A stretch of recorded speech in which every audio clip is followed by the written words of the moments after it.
Y precisamente para platicar sobre la reforma al Poder Judicial me acompañan en el estudio Uciel Medina Mejorada. ¿Cómo estás, Uciel? ¿Qué tal, Gus? Qué gusto tenerte aquí de vuelta. Igualmente. Y Alejandro Tonatiu Gallardo, ¿cómo estás? Un gusto. Pues vamos a darle, porque hoy lo que se está discutiendo en estos diálogos nacionales sobre la reforma al Poder Judicial es la separación de los poderes. ¿Atenta esta reforma en alguno de sus artículos, atenta contra la separación de poderes? ¿Quién le quiere entrar? Pues no, de ninguna manera va a atentar contra la separación de poderes. Al contrario, yo creo que va a haber un fortalecimiento de lo que ha sido ese gobierno dividido, de esa división de poderes.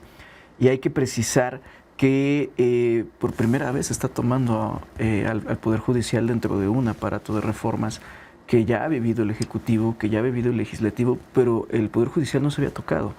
Y es necesario que el Poder Judicial entre en este proceso de reforma, de transformación, sobre todo para que sea un poder que le dé la cara al pueblo. ¿Te parece que hay algo que atente contra la división de poderes? No, sin duda alguna causa mucha expectativa y discusión esta reforma. Como pocas veces se ha colocado la justicia formal, la justicia judicial en el debate público, en la arena pública, y ver estas discusiones, algunos puntos muy lamentables, pero algunos razonablemente cuestionan al Poder Judicial y a los otros poderes. Siempre había estado en la discusión durante varios sexenios, varios años, el desempeño de los presidentes, de su gabinete y del Poder Legislativo en general.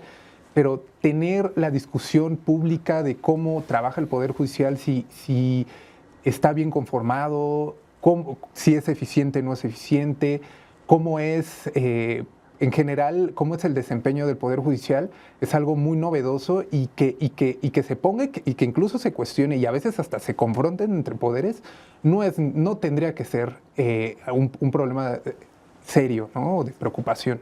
Porque también hay que recordar que uno de los motivos o de lo que impulsa esta reforma es el abuso que ha tenido el Poder Judicial sobre el resto de los poderes, donde no han respetado la división de poderes, legislaciones que ya están pasadas por el Congreso, que ya por todos los procesos del Congreso son detenidas o son echadas atrás por el Poder Judicial. También de eso se trata esta reforma, de evitar que el Poder Judicial tenga esas facultades sobre el resto de los poderes. Sí, justamente ha habido casos en los cuales el Poder Judicial incluso ha excedido sus facultades, se ha metido tal cual a aspectos legislativos cuando a veces todavía ni termina de resolver, lo vimos hace poco, ¿no? Todavía no terminaba de resolver el Congreso de la Unión y ya teníamos opiniones dadas desde el Poder Judicial, que ya había amparos caminando e incluso vimos este acto bastante violento de parte de la ministra Piña, que tal cual toma partido de forma personal con el entonces presidente de la mesa directiva del Senado y rebasó completamente su ámbito de competencia, y son cosas que ya tendríamos que estar poniendo en la mira, porque incluso cuando tenemos situaciones en las cuales en pleno proceso electoral se reúne la presidenta de la Suprema Corte con liderazgos de partidos e incluso en un tono amenazante está pidiendo a magistrados ciertas líneas, estamos viendo que el Poder Judicial hoy necesita replantearse. La misma presidenta de la Suprema Corte ya terminó por reconocer que efectivamente necesitan una reforma y necesitan replantearse hasta dónde llegan los límites. Han dicho de manera muy equivocada que es casi el bastión de la democracia. Y no, son los tres, no uno. Entonces, tienen que recordar cada poder cuáles son sus límites, cuáles son sus facultades y replantear. Hemos hablado mucho sobre esta cuestión de democratizar al Poder Judicial en un sentido de que los tres poderes tienen que recordar que dependen del pueblo, que la soberanía dimana del pueblo y que le tienen que responder al pueblo.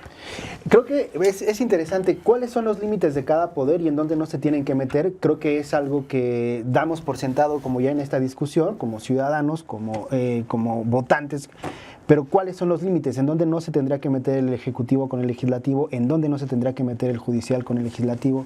¿Cuáles son esos límites? Pues en un principio, tenemos la Constitución que acota a cada poder en términos generales, vaya, el legislativo tiene exactamente que legislar de acuerdo a los lineamientos, al procedimiento legislativo. El Ejecutivo obviamente pues está acotado a los decretos presidenciales, a las acciones en cuanto a la administración pública centralizada y algunas partes de la paraestatal. Y los tribunales, bueno, el Poder Judicial simplemente a decidir, a defender la Constitución, y esto es sumamente complicado, cómo lo pueden conceptualizar y cambiar de acuerdo a la postura judicial que tengan, pero yo no llamaría que ahorita, vaya, ahora por cierto, van cambiando los parámetros. Esto, la ciencia política y el derecho obviamente es cambiante, y finalmente tienen que trabajar juntos para coordinarse, pero sí someter un poder sobre otro cuando cruzan las facultades, puede ser evidente. Por ejemplo, que persigan a un ministro, o que esto que le llaman lawfare, ¿no? Que obviamente inicien una investigación y sancionen cuando no hay. Vaya, es tan amplio, ¿no? Como que es tan casuístico, pero a mí lo que me preocupa es que diga el Poder Judicial que hay algunos actores políticos y algunos personajes dentro del Poder Judicial que se está atacando la independencia judicial porque se les cuestiona o porque se les está exigiendo rendir cuentas cuando tienen casos graves de nepotismo muy importantes, cuando tienen este uso patrimonial del Estado, enriquecimiento con el uso del Estado, con estas pensiones, con estos salarios, con estas prestaciones de alimentos o de tintorería o de vestimenta. Creo que no pueden usar defender al Poder Judicial cuando están usando intereses propios, ¿no? Que no son legítimos, y a mí más bien me parece eso grave, ¿no? Que haya, usando la defensa de un poder, lo quieran pasar por intereses propios, ¿no? Es que creo que es parte central de este debate, el sometimiento de un poder sobre otro.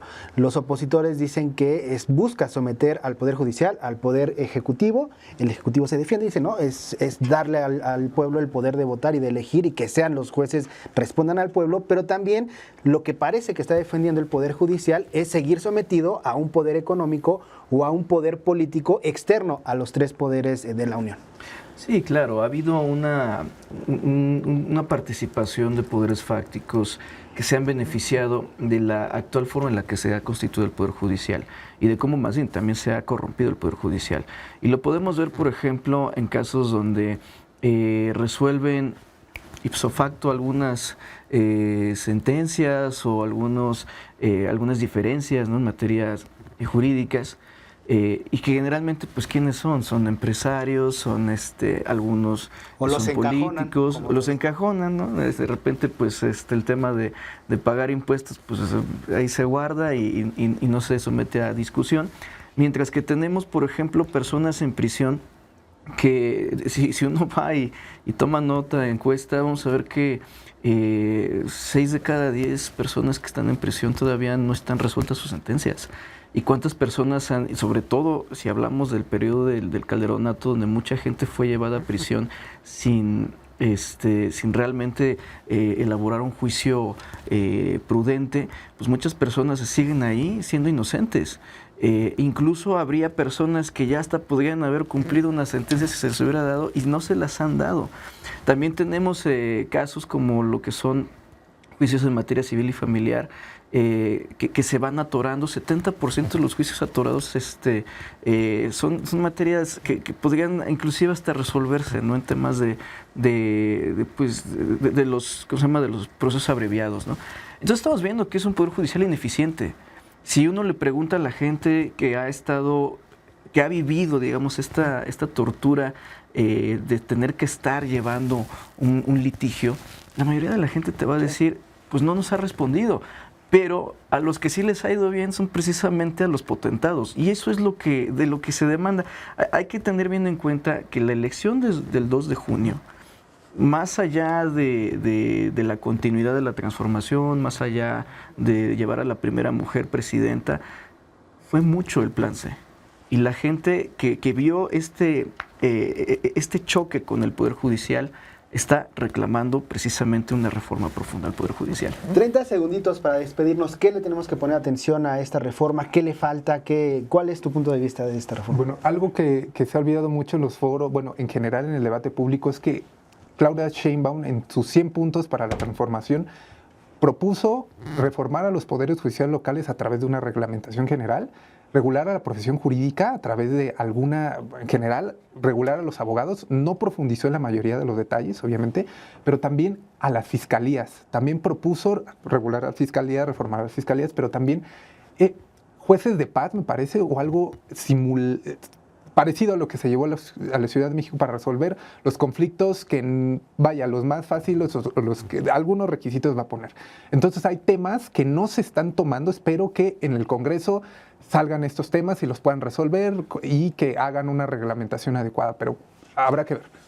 30 segunditos. Sí, pues decir que es falso esto de que ahora cualquiera va a poder ser magistrado o Juez. o ministro o juez, sino que realmente ahora podríamos hablar de una mayor competencia al interior del Poder Judicial, que el presidente de la República ya no va a ser el que designe. ¿Por qué hay que decir eso?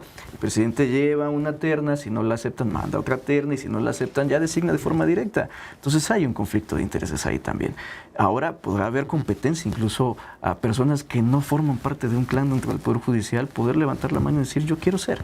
Entonces, pues esta reforma le beneficia a todos, incluidos a los que trabajan en el Poder Judicial. SPR Informa. Tus causas son noticias. SPR Informa. SPR Informa.